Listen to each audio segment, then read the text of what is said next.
All right, Hanson, now you got me curious because I've got a couple of tricks with eyeglasses myself, but tell me what it is. How do you do it? How do you do this glamour glasses? I want to hear it. Well, as you know, most people either use an umbrella or softbox. I think umbrella is the worst for glasses. It'll pick up all kind of different line. How you get reflection is the reflection off the front of the softbox. If you tilt the softbox downward and use the side panel of the softbox, there is no reflection because you're using the edge of the light. So it worked every time. We use a Profoto softbox 2x3 with Profoto light. How you get reflection is that when the glass reflects off the front panel, you notice that how I tilt the light is aiming down, so the front panel is lighting this. I am using the side of the wall from this edge and the other edge, and since there's no reflection issue when the light is aiming down, but light is still coming this direction. So there's no front surface of the box that will light the glasses. So this is the technique to photograph people with glasses.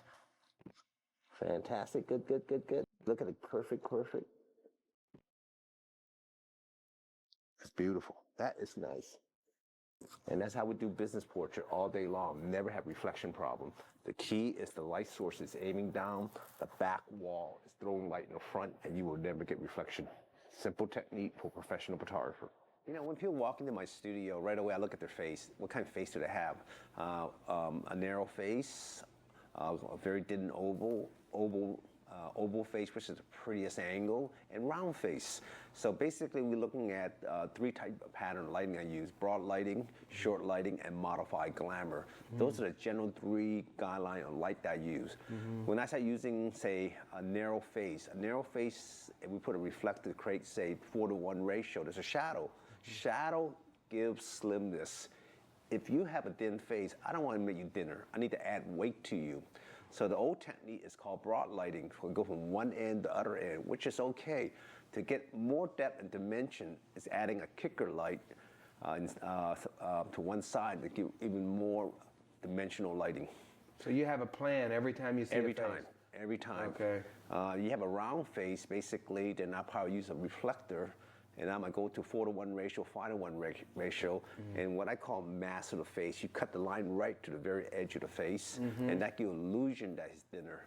And how we get, I would not add an edge light, but I definitely would add a hair light for separation.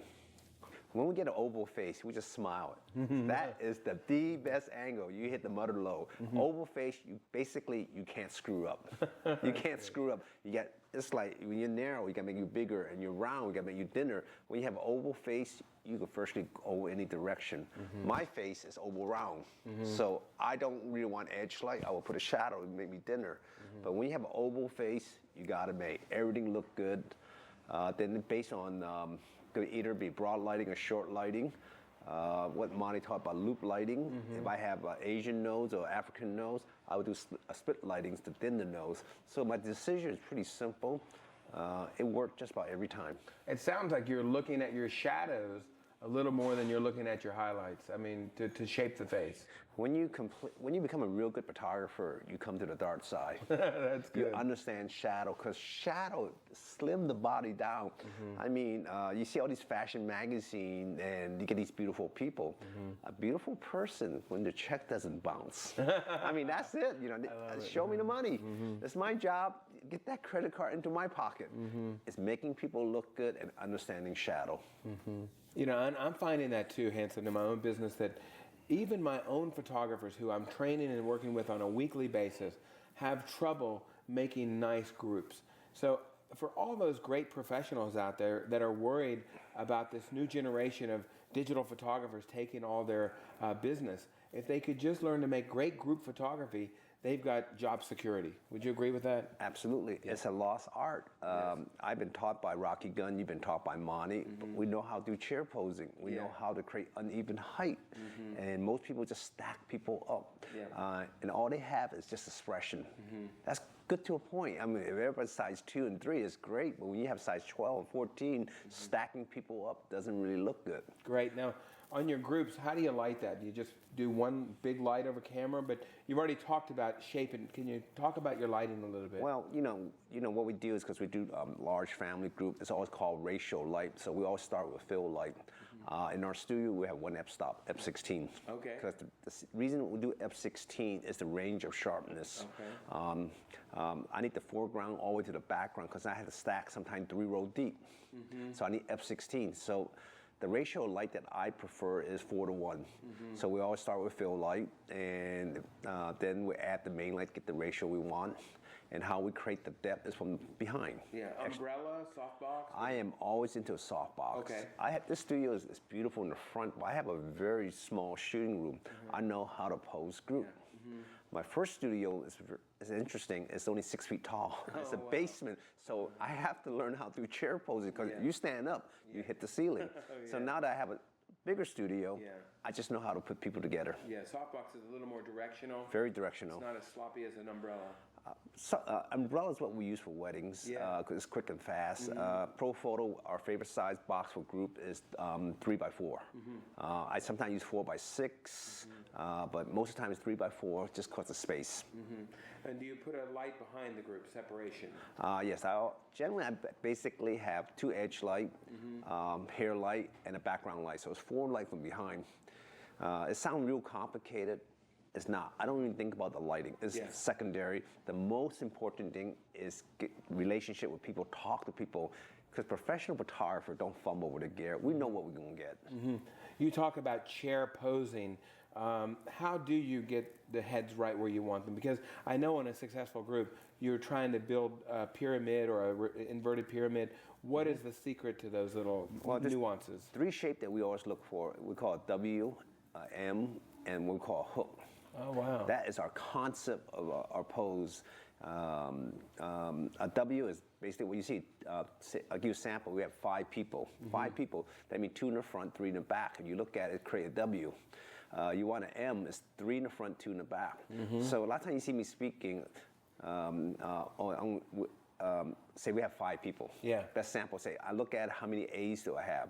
A, again, are thin people. Up in the front. Up in the front. So I got 3 A's and 2 B's. Yeah.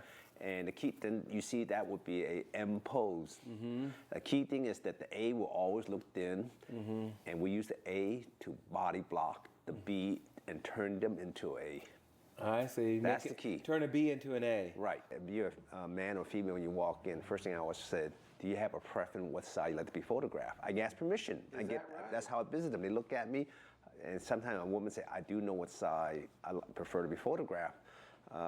Then if I agree with her that I should go exactly what I think her angle should be. I'll follow her advice.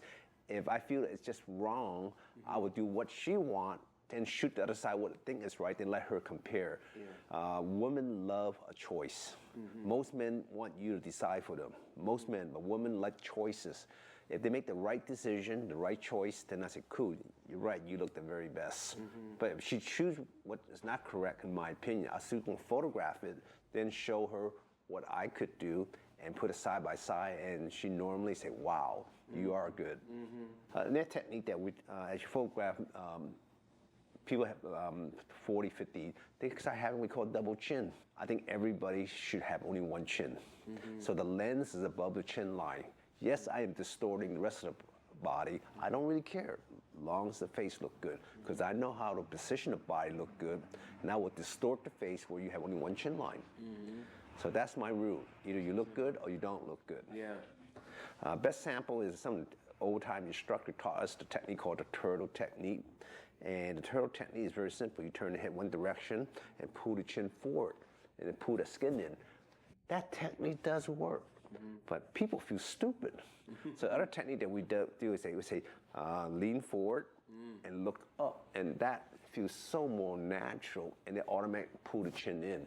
So the psychology is just making people feel good, but you must position the body correctly because no Photoshop in the world will save you. You said it perfectly. Monty would always say, sit up, lean forward over the belt buckle. Right. You know, that was every single portrait. Never did Monty lean it back, maybe once out of 1,000 shots.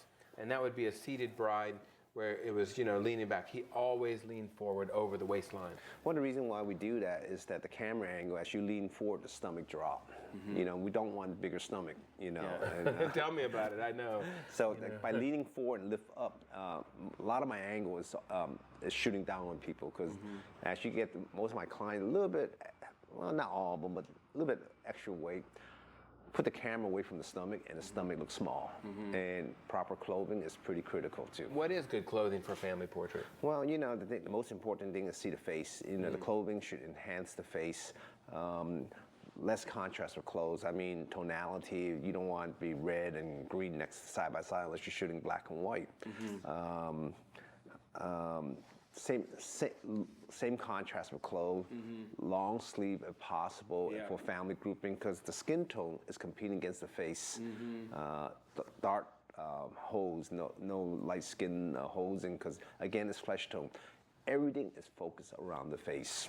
That's what I look for. And I tell people you have a choice. You either do classical or contemporary portrait. And people ask me, what's contemporary? More light color. What's formal? More darker tone. And that's what a general guideline. But I really don't like short sleeve. Yeah. And it just compete against the face. Do you use a variety of different backgrounds? I mean, do you have a signature look, or do you just keep changing your look? Well, I think all studios need 3 backgrounds. I think they need a neutral background, which is gray or black. I think I need a warm tone and a cool tone. Like I'm Asian, and Asian don't want to look any more yellow than we have to. So I would not use a brown tone for myself. I would use more of a bluish gray or black tone. Because I do a lot of portrait of Caucasian, then I might use a warm tone.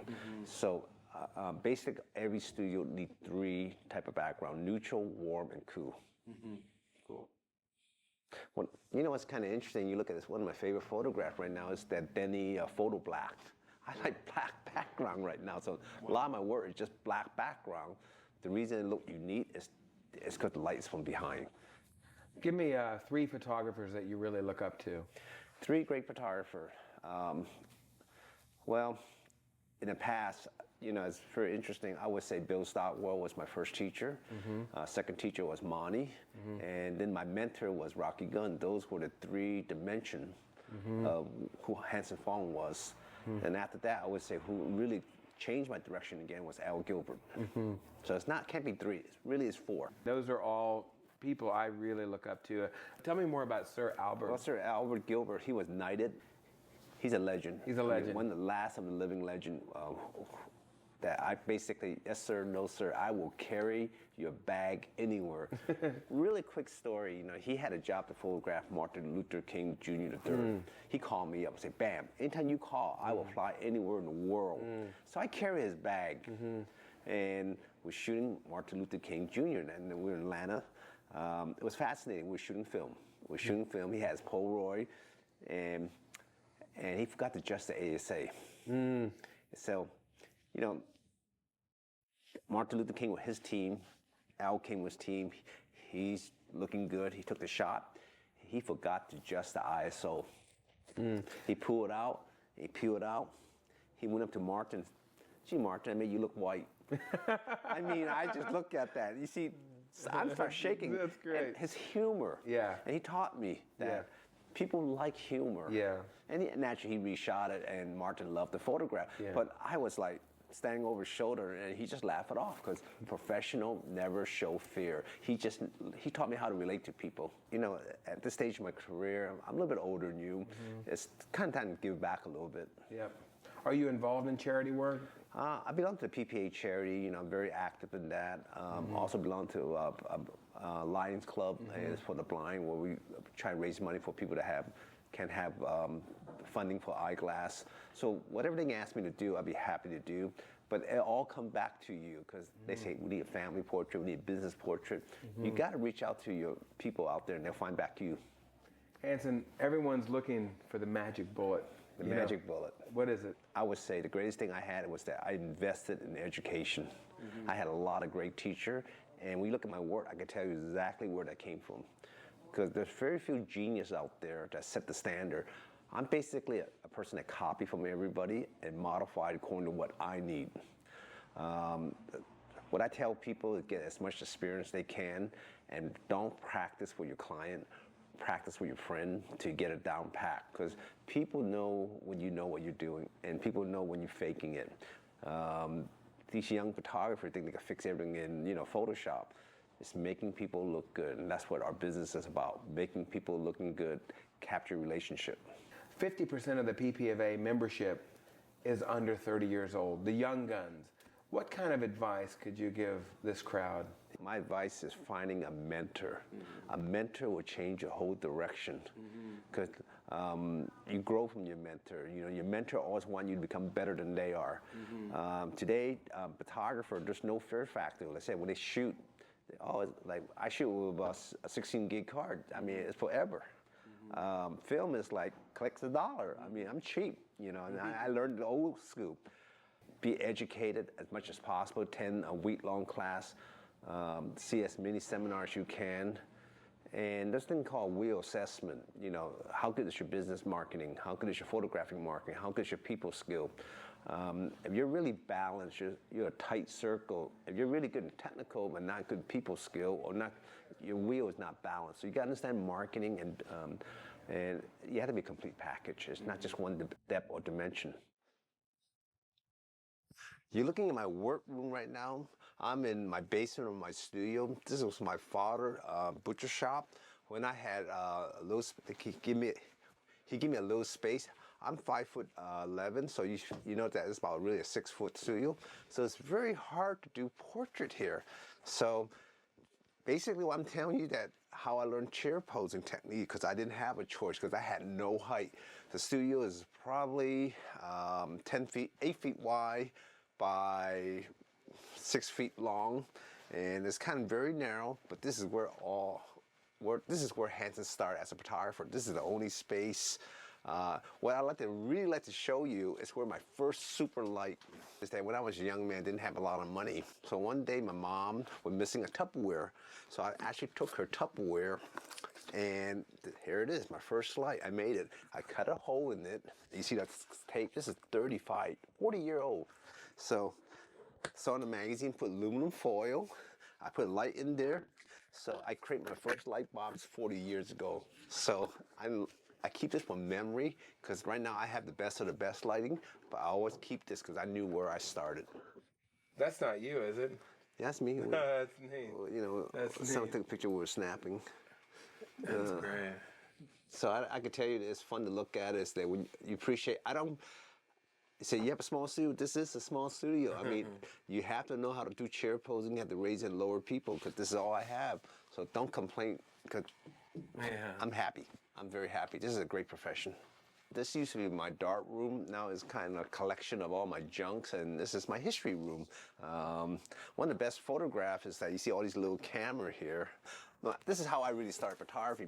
This is my mom camera. Not really. Yep, this is my mom camera. She used to take picture of me with this, and I borrowed this camera, then kind of fell in love with photography. And my first camera, my Kodak Instamatic.